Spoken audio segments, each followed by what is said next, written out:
Thank you, Shia. Okay, we see that the number is increasing and colleagues are coming, but they definitely can catch up later. Thank you, everyone, for joining us today. This is the Data Talks, where we share our experience on the data work and the assessments around the globe in different countries. Today, we will talk specifically for a country that has done together with us the assessment is about Namibia. And Namibia focused on tourism and having the social economic impact assessment on tourism sector. The meeting today and the talks will be moderated by Shia, the UNDP Search Data Hub Engagement and Outreach Officer. That is dialing from Brisbane, Australia. And the key speaker today is Gwen Oasis, if I'm pronouncing it well, as our keynote speaker. Gwen served as a national UNV and social economic impact assessment specialist through the course of Namibia Tourism SIA. Data Hub have invited Gwen to share the key findings and lessons learned in coordinating and operationalizing the digital SIA. The SIA focal point, we also welcome Marta Nanda that helped us all through the process of the assessment. She's a program specialist at the UNDP Namibia, but served as a project lead for this assessment. Marta will come to discuss later with us and participate actively to this meeting as well. So in a nutshell, the Namibia Ministry of Environment, Forestry and Tourism, in collaboration with UNDP Namibia, UNDP Search Data Hub, our team, and the UNV Tandem Initiative has carried out the socioeconomic impact assessment to determine the impact of COVID-19 in the tourism sector. 4 digital surveys were deployed across 14 regions of the country: the tourism questionnaire, nature-based enterprise questionnaire, national parks, conservancies and community forests questionnaire, and tourist exit survey.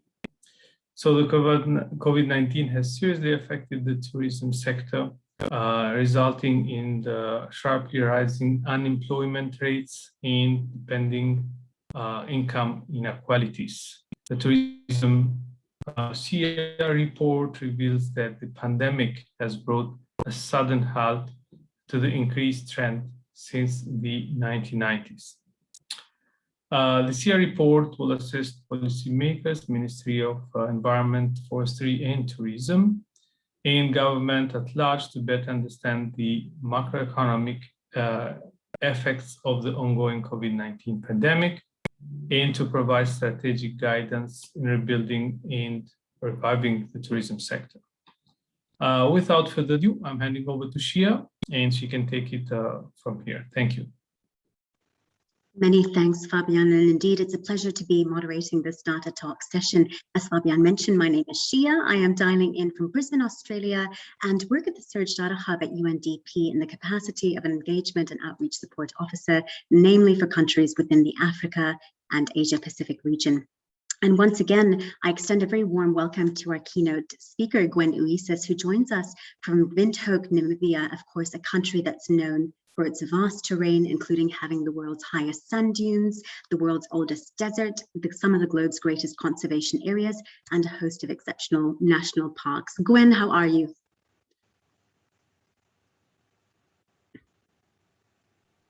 I think you're muted, Gwen. I'm doing good, Shia. Can you hear me now? Yes, we can. Welcome. So of course, when the title of the series is is Data Talks. And one of the key reasons that we're here is to discuss what's really quite a powerful transition from mere data to information, or that which serves to inform policy decisions and result in tangible and life-changing outcomes.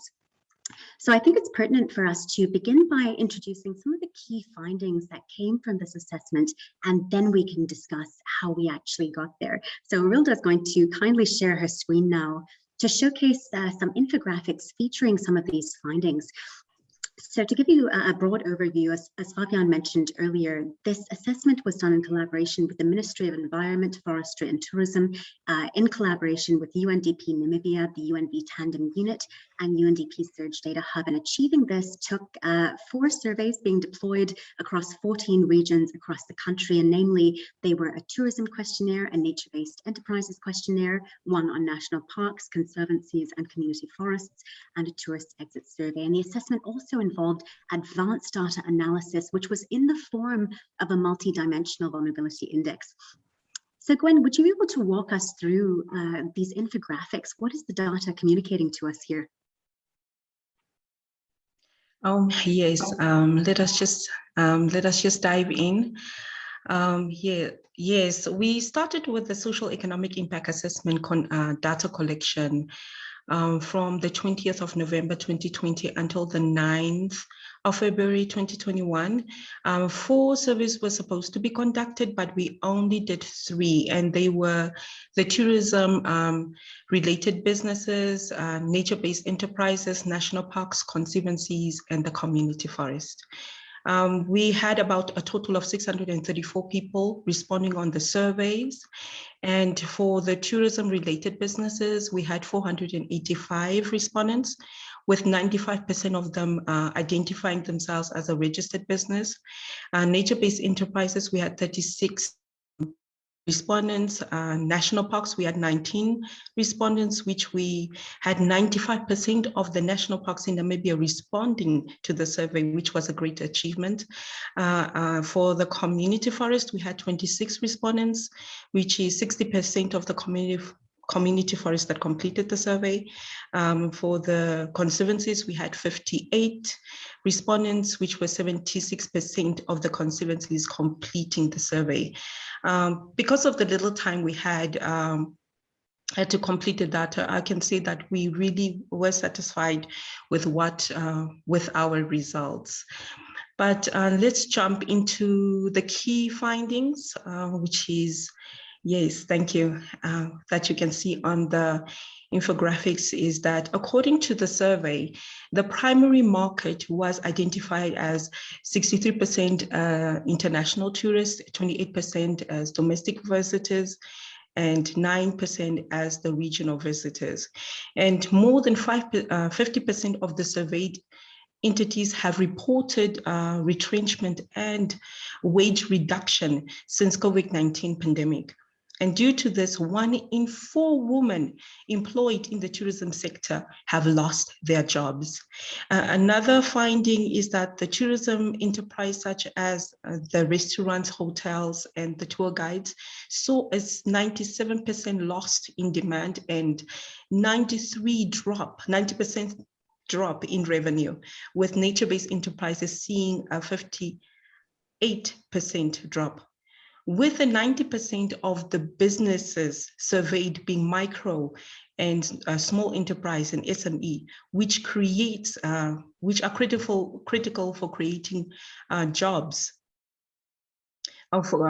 Critical for job creation and progress towards Sustainable Development Goals 8. Scaling down operations and capital loss appears to be a very difficult recovery. Although the loss appeared to be greater than the entities that rely on the international tourist, local tourism has not been strong enough to compensate for almost all of its losses. So yes, that are the main findings. Absolutely. And of course, some of these numbers are quite staggering, but how do these findings link to the actual recommendations that were made in the final report? Okay, what was determined was to create a tourism recovery plan, so the way forward. In the tourism recovery plan, priority areas were identified, and I will mention a few. The first one is engaging with financial institutions like our Development Bank of Namibia or the Social Security Commission to ensure access to loans or providing extended support. The second one is restoring international travelers' confidence through increasing vaccinated population, example, the employees in the tourism sector. The third one, priority is developing a new and strengthened online marketing promotion, a campaign that targets both domestic and the international tourists. And the final one that I could say is to strengthen, strategically develop a domestic travel market and accelerating promotional campaigns. For example, offering price attractive weekend getaways and school holiday packages. So those are some of them that I could mention that were identified. Absolutely. Thanks so much, Gwen. And we were discussing MVIs earlier. Can you explain to our audience what a multidimensional vulnerability index is and perhaps what it's told us about vulnerabilities in Namibia?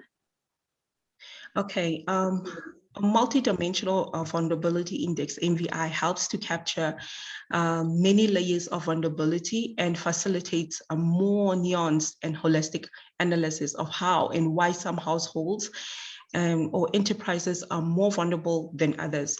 As such, a MVI is a powerful tool which provides policymakers with an enhanced understanding from evidence-based decision-making. So looking at what the MVI has told us about our vulnerability in Namibia is that 78% of the surveyed businesses are vulnerable, with a vulnerability threshold of 6 out of 13 possible indicators. And upon a closure examination, 66% of the businesses are vulnerable to COVID-19 pandemic, while 68% are exposed. And another one is that according to the geographic disaggregation of the MVA and analysis, shows that the northern eastern regions in Namibia are least vulnerable, while the northwestern regions in Namibia are most vulnerable. And the sectoral segregation of the MVI analysis displays that activities and the experiences are most vulnerable, where followed by hotels and the B&Bs in Namibia and the transport and operating and restaurants are least vulnerable. So that is what the MVI stated about our vulnerability. Absolutely, and what deep and rich information. But of course, all of these findings and recommendations have been the result of much planning, much operation, and much deliberation. So perhaps if we can take our audience through the journey a little bit now, if we can rewind, Gwen, to the start of 2020, of course, tourism was a priority sector for economic development in Namibia and had been one of the most successful and fastest growing sectors in the country's economy in recent years. So can you tell us a little bit about what was happening at around about the time COVID-19 emerged and really began to affect tourism within the country?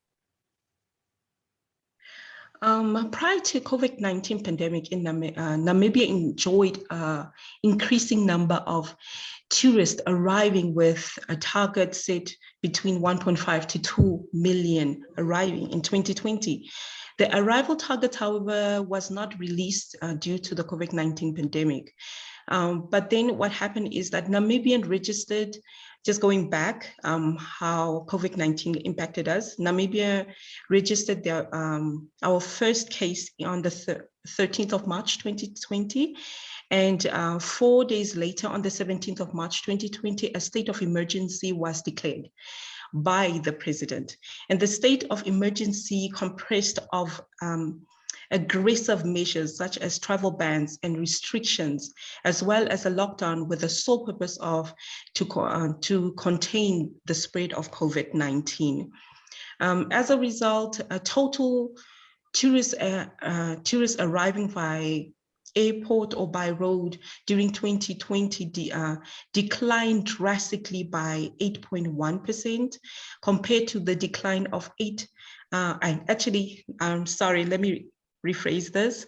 In 2020, decline drastically dropped by 81.9% compared to the 8.6% registered in 2019. Absolutely. And I think too, in comparison to other tourism assessments that we at Search Data Hub have seen, what's really unique about this one is that it doesn't only draw from tourism related enterprises, it also looks at nature-based ones, in particular national parks, conservancies, and community forests. So having said this, what were the key information gaps at around about this time? I mean, what really didn't we know that drove the need for a socioeconomic impact assessment in particular? Okay. Other stakeholders in Namibia conducted their own surveys, but they mostly focused on the tourism-related enterprises. And as a result, the Ministry of Environment, Forest and Tourism, in partnership with UNDP and other stakeholders, realized that in order to fully understand the COVID-19's impact on the tourism sector in Namibia, they needed to conduct a social economic impact assessment, focusing on all the key tourism sectors that included the nature-based enterprises, national parks, conservancies, and the community forests. Absolutely. And after all of this, you've just finished writing the final report. What were some of the key challenges that you encountered along this journey, or what hoops perhaps had to be jumped through to get here? The first challenge that I would say is not having an updated contact information database, which was actually needed for contacting different managers and supervisors of national parks and conservancies and community forests. Not having that updated one was quite a challenge for us, especially at the beginning, because that forced us to spend like 3 days that we were supposed to do data collection. We had to develop our own database. And the second one is participants were also complaining that the survey was a bit long. We had that interactions with participants, which was mostly on the tourism related business survey. But we were able to work with them through that. So we overcome that challenge later. And the third one that I could actually say is some industries believed that they could not complete the surveys because they believed that the survey wasn't speaking to them. It didn't have questions that they could answer, like the tour operators and the shuttles. So they had that bit of complaints. But other than that, those were the major challenges that we had. Absolutely. And I think the challenges that you've raised are certainly not unique to this assessment. In fact, this is quite reminiscent of last month's Data Talk session with our participant who's here today, Basam Gyabali in Nepal. So in consideration of these challenges, Gwen, what were the key lessons learned, or rather perhaps if you had to conduct this assessment again from the beginning, what would you have done differently? I would say having an updated contact information database. The reason why I put this is I was responsible for that one. That's why I'm mentioning it. Requesting all stakeholders ahead of time to update their database as soon as possible is needed, because at the nature of this assessment, we needed to contact several parks, as I mentioned, and community forests to find out whether they have heard about the survey or whether they're educated. Do they need education on the survey, or do they need help to complete the survey? So updating the contact details is very important, because you have a time frame to complete the survey. So we can't waste time on something that can be changed at the beginning of assessment. The second lesson learned that I would say is having an adequate work plan and well thought of work plan. The reason why I say that is it's not to criticize anything. It's just about having a work plan that the stakeholders agree on, you know, a time frame. It's all about time when you're going to do this assessment, making sure that the time when you are agreeing, all the stakeholders are accountable and all the stakeholders know that they're available to assist with the completion of this assessment.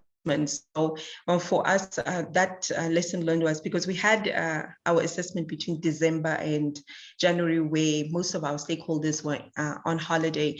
But I hope other countries can learn from this and just make sure they arrange their assessments in having a good work plan.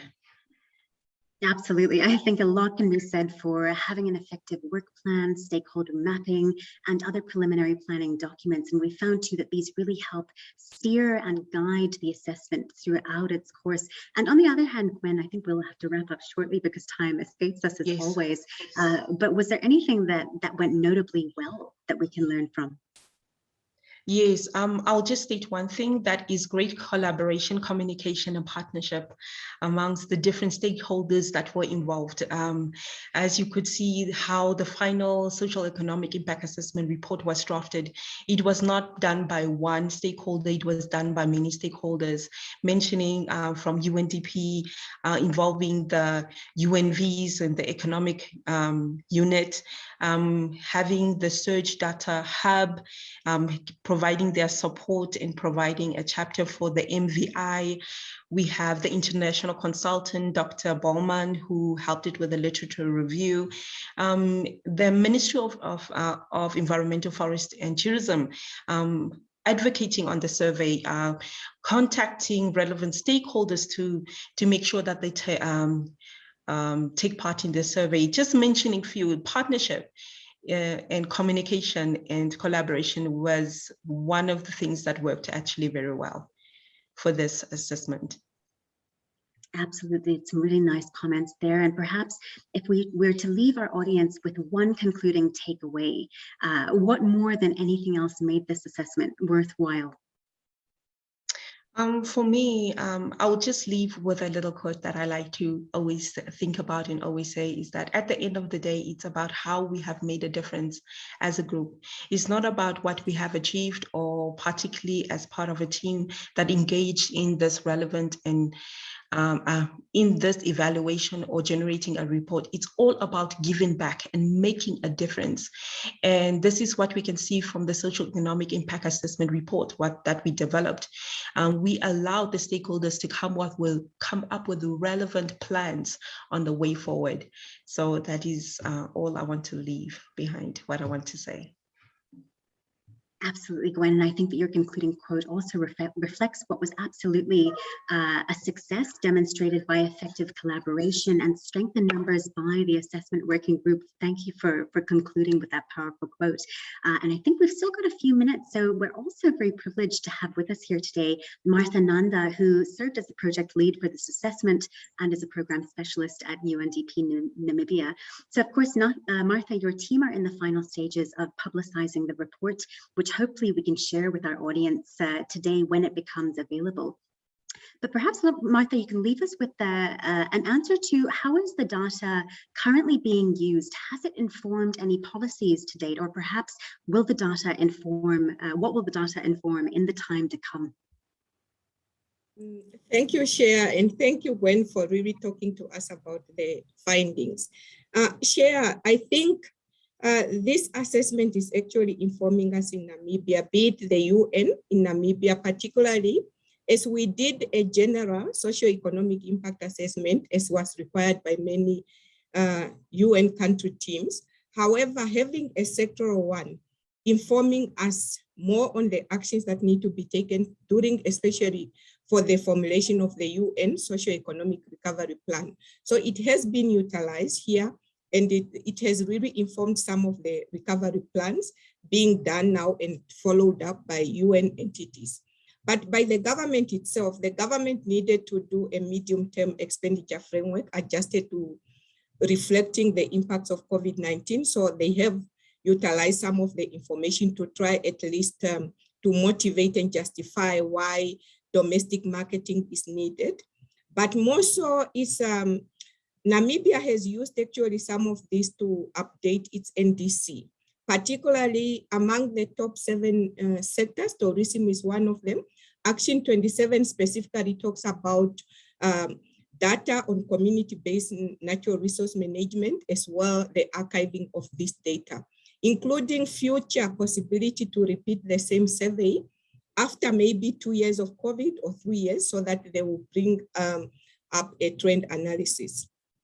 I think it has really been utilized, and I believe it's going to be utilized, be it in updating the tourism revival plan, which will become a national tourism recovery plan, comprehensive one. Thank you. Thank you so much, Martha. What a great set of results. And I think absolutely testimony to the fact that data does talk and can continue to impact lives when collected, visualized, and analyzed effectively. Perhaps we're just at T-2 minutes. Do we have perhaps 1 or 2 questions from the audience that we can squeeze in? Colleagues, if you have any questions for Martha or Gwen, please do raise your hand or post them in chat.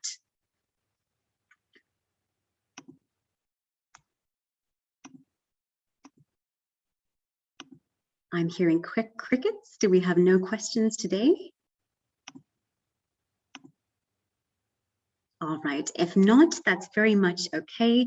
Arilda has very kindly posted Martha's contact details if anything does come to mind later. And of course, we as Search Data Hub do always remain on standby to answer your questions and support digital assessments worldwide.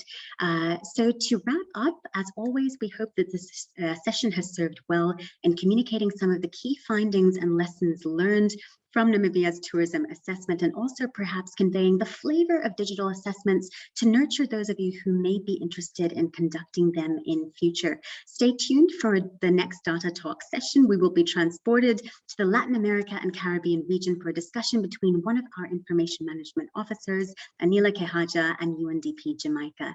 Many thanks, everyone, and hope to see you then. Thank you. Thanks, everyone, and thanks, Gwen and Martha. It was a pleasure to have you. Thank you very much.